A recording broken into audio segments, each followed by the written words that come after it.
Hello, I'm Marisol Aguilar and you're watching Beach News. Our top story concerns the murder of a Long Beach State student. And with ASI elections just around the corner, we questioned the presidential candidates on some of the leading issues. Also, while others were partying, some beach students spent their spring break rebuilding New Orleans. But first, Kate Yu was found dead in her apartment last Thursday. Her body was discovered by her roommate at around 7 p.m.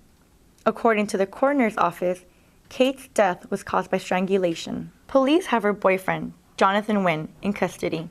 His bail is set at $1 million.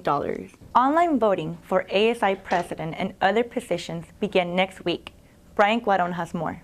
With a week to go, candidates for president of ASI told us their stance on the issues. Some of the significant concerns in the race regards this semester's Beach Alexi referendum. The proposal to raise student fees for the athletic department lost by nearly 20%. Each candidate came out against the referendum's lack of voting regulations. This had resulted in the athletic department holding an unofficial polling place. In response, some candidates called for the enforcement of ASI voting laws for referendums. I think in future referendums they need to follow the standard that ASI elections follow. They need to be strict. If we're going to hold elections on campus, it should be under one governing body.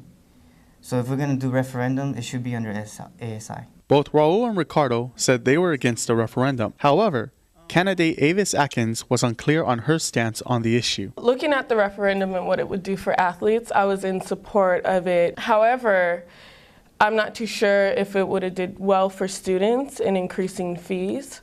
So I supported it in some aspects, but in others I did not. Both Atkins and Chris Chavez said they didn't make known their stance on the issue during the referendum. They said it would have been wrong for them to do so. I feel like if I came out saying one thing, there's thousands of students that may not have agreed. We did not feel that would have been our right, since we did have, we would have benefited from it, to say, yeah, ASI is fully behind this. Furthermore, it's not completely my job alone to be the advocate for the students. Raul and Ricardo disagreed with that thinking. I think students elect us to speak up, not to be quiet. It's politics. Yeah. Some people are going to be either unhappy with you for your decisions, and some people are going to be happy with you. It comes with the territory. If you, a student, think none of this is relevant, then consider this. Whoever is elected president gets $18,000 in salary, a mobile communication device, free tuition, and office space. Reporting for Beach News, this is Brian Curon. You can catch interviews with all the candidates for president, vice president, and treasurer on our website, daily49er.com. The interviews will be posted throughout the week. It's no joke, California implemented a 1% sales tax increase.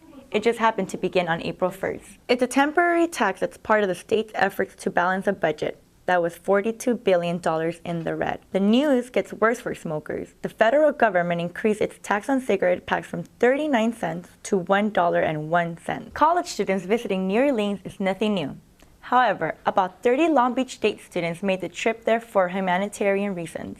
Students and University President F. King Alexander unpacked 7 truckloads of materials as part of their efforts. They also hammered away in rebuilding houses damaged by Hurricane Katrina. This is the 4th consecutive year that Long Beach State students have assisted the city of New Orleans. That wraps up this week's edition of Beach News. Join us again next week as we recap on the Daily 49er lead stories. Thanks for watching.